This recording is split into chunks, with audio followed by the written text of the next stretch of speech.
Hello and welcome. My name is Elizabeth. My pronouns are she, her, and I'm really glad you're here. I read a nutty little novel called Bear by Marian Engel. This book was published in 1976 and won the highest literary prize given to a Canadian author. It's been controversial since the novel's publication and is on many a banned list. Now, the story centers around a young woman named Lou. She's 27 years old. She's an archivist at a library. She works in Toronto, and she's been given a special project that will send her to Northern Ontario to catalog and organize the personal library of a colonel who has very recently passed. The home is located on an island, the only home located on the island. Lou will go there. She'll live there. She'll catalog all the books in the collection as well as any documents or papers left behind, and then return to her job in the city. Not sure how long the whole thing will take, she packs what she thinks she'll need for an extended stay and heads north. Once she arrives, she finds out that there's actually another resident in the island, a semi-tame bear. Trigger warning, Lou and the bear will enter into a relationship that most people would find very disturbing. In today's world, we would probably put her in the group called zoophilia, where a human engages in a full emotional and physical relationship with an animal. Yes, you heard that right. I think you probably now understand why it was on so many banned lists. But it's really not about that. So if you're interested in hearing the whole story, join me for the ride.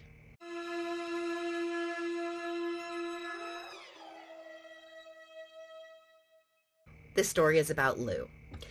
Lou is extremely comfortable being by herself. The idea of living alone on an island is very appealing to her. Also, since up until now she has been cataloging works that she had to read in order to organize them, she realized that she's going to be cataloging a personal collection where she knows most of the works already, and that will allow her to read for pleasure again.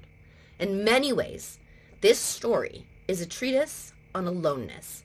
Loneliness, aloneness. There's a difference.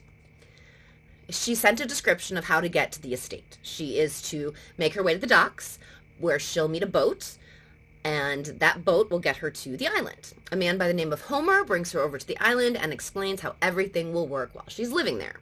He shows her around. The house is octagonal in shape, which makes it feel pretty round, although it's not exactly round.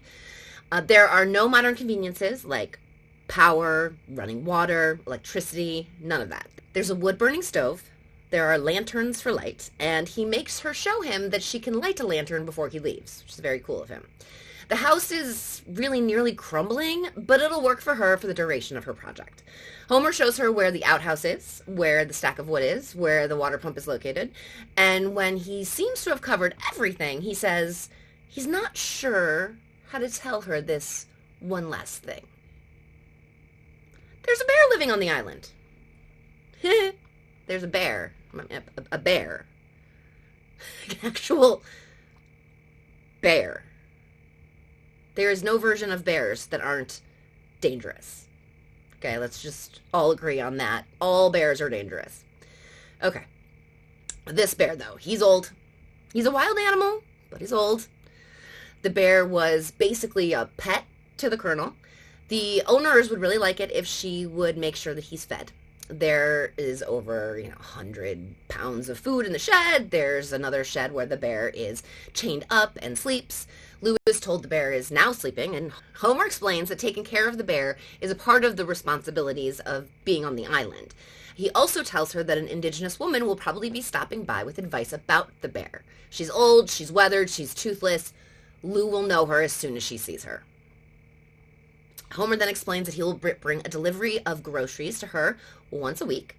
He shows her the small boat she will have access to and asks her to please come by the following day. If she doesn't show up by a certain time, he will come by to see what the issue is, which is exactly what happens when she can't get the engine started.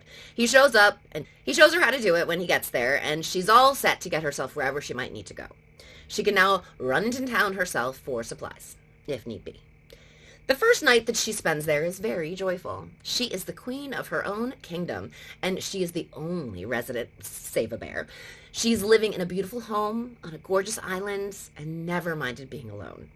That she finds the fact of the bear rather Elizabethan and exotic. She wonders if he'll be good company.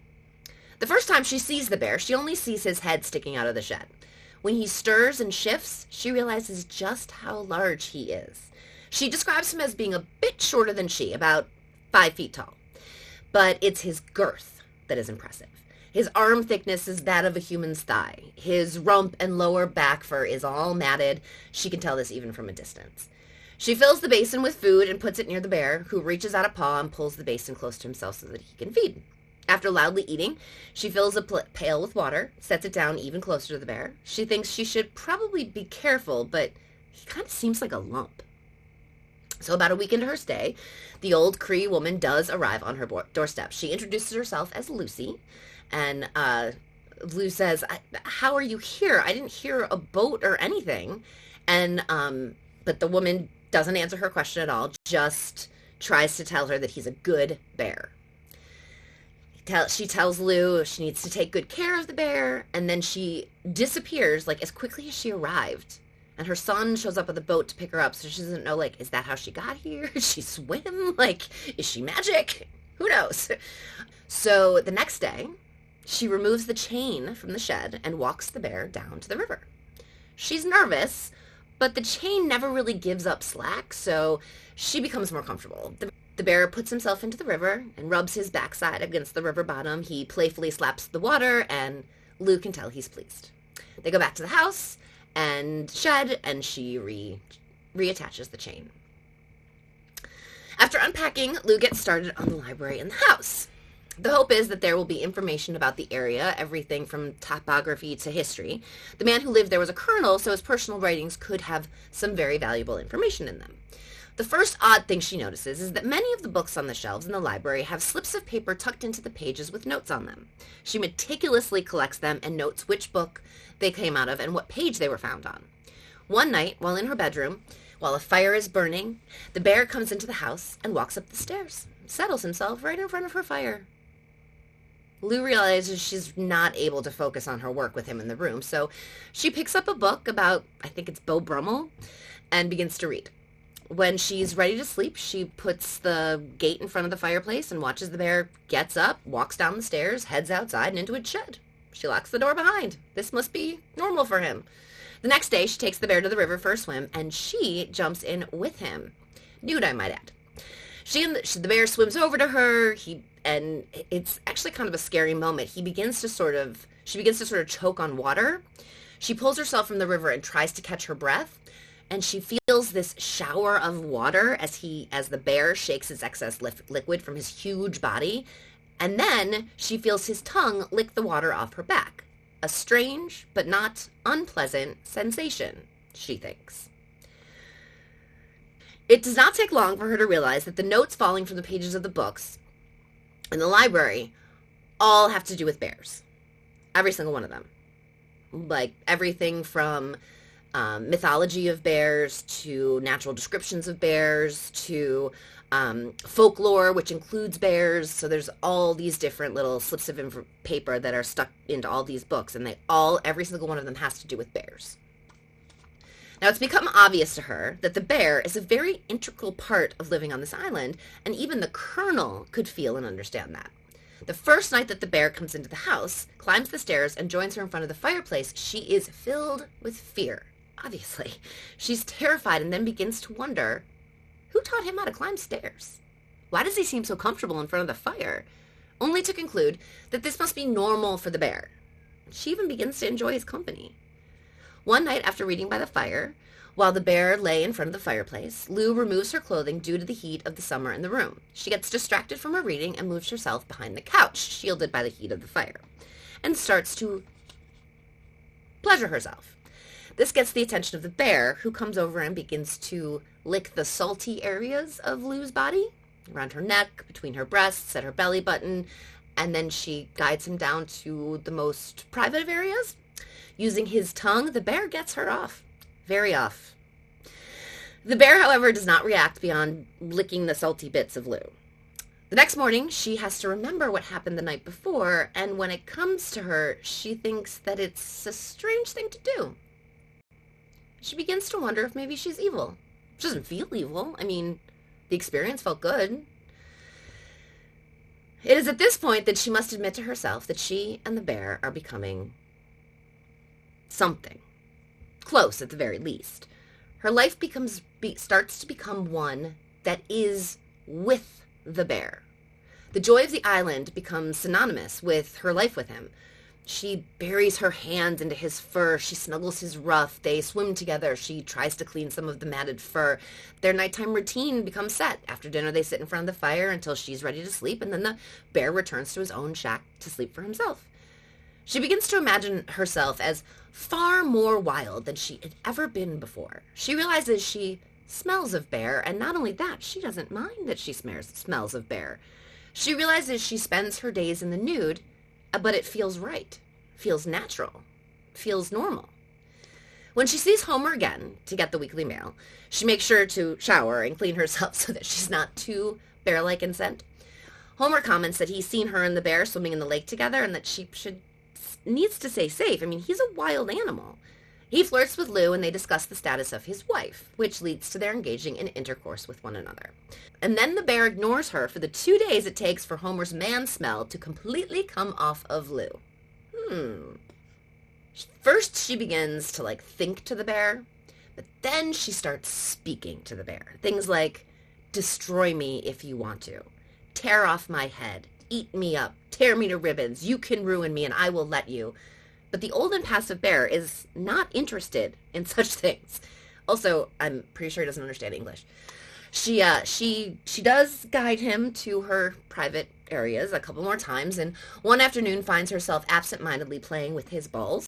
Yes, I said that. That came out of my mouth. But never actually witnesses his shaft until their final sexual encounter. And I'm not convinced that these are sexual encounters for the bear. They are for Lou, for sure, no question. But I'm really not sure they are for the bear. When finally she does see his member, she presents herself to him the way that she believes a bear would present herself in the wild. She gets on all fours facing away from him, but his reaction is not at all what she expects. Instead, the bear takes one large paw and scratches Lou's back from shoulder to hip. She screams, chases the bear out of the house, falls asleep only to wake up and find that she is now attached to the bed sheets by dried blood. Interesting. It's as if that scratch is what she needed to bring her back to reality. To human reality. She no longer sees the bear as she had before. She finally admits to herself that there's very little left for her to catalog and that her project on this small, strange island is coming to an end. She knows the scratch will leave her with a scar, and she's glad of it. Homer returns to the island to discuss plans for Lou to vacate and tells her that Lucy's grandson will be coming by in the next day or so to pick up the bear and bring him to Lucy. Lucy will pass soon and has asked to see him one last time before she does. When he takes the bear into the boat, Lou pets his ruff for the last time and declares that he is indeed a good bear before they float off onto the lake and out of Lou's sight. Lou has decided that she is no longer interested in being an archivist at the library and cataloging collections. She's planning to leave her job upon her return to Toronto, and then, well, who knows? The whole world is full of choices.